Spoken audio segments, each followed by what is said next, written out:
और बढ़ेंगे आगे। खूंटी की लड़की दिल्ली के शेल्टर होम में महफूज है। जी हां, दिल्ली सरकार लड़की के पुनर्वास पर काम कर रही है। दिल्ली महिला आयोग की अध्यक्ष स्वाति मालीवाल ने न्यूज 11 भारत से खास बातचीत में कहा कि हम हर दूसरे दिन झारखंड से दिल्ली बेची हुई बच्ची को बचाते हैं, पर अभी भी ऐसे बहुत से बच्चे हैं जो कि तस्करों की जाल में फंसे हुए हैं।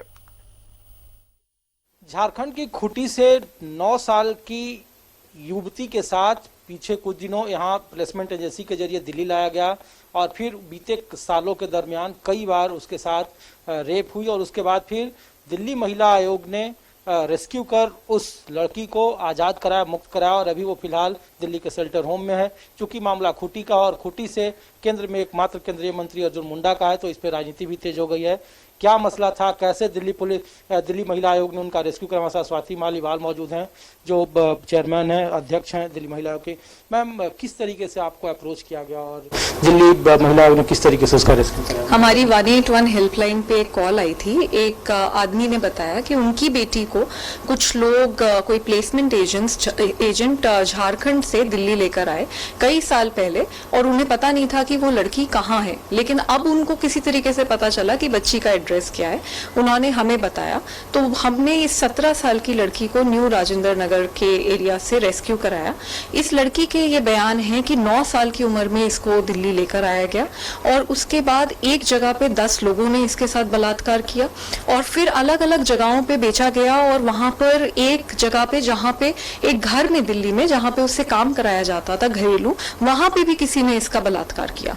तो लड़की को तो रेस्क्यू कर लिया काफी जद्दोजहद के बाद, क्योंकि जो पता हमें बताया गया था उसके बाद भी हमें कम से कम 4 पतों पे जाना पड़ा, तब जाके लड़की को हम रेस्क्यू कर सकें।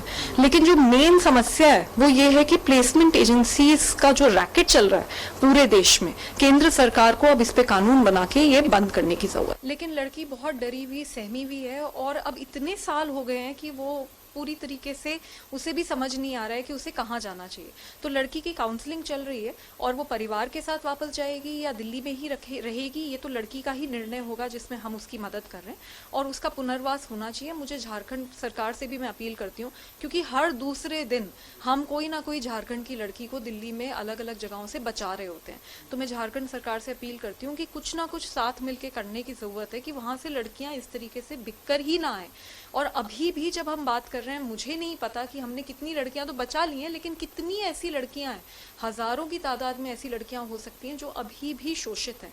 तो मैं दिल्ली के लोगों से और बाकी लोगों से भी अपील करना चाहती हूँ कि अगर आपको कुछ भी पता है कि किसी घर में किसी लड़की के साथ ज्यादती हो रही है, तो आप दिल्ली महिला आयोग की हेल्पलाइन 181 पे जरूर कॉल कीजिए। प्लीज लेट अस नो, जिससे कि हम मदद कर सकें। बात करने के लिए तो स्वाति मालीवाल हैं, दिल्ली महिला आयोग की तरफ से रेस्क्यू किया गया और ये सिर्फ एक लड़की का मसला नहीं है, बल्कि ऐसे बहुत सारे केसेस हैं जिसमें लगातार दिल्ली महिला आयोग कोशिश कर रही है और रेस्क्यू कराया जा रहा है। कैमरामैन शशि के साथ ऋषिकेश कुमार, न्यूज़ 11 दिल्ली।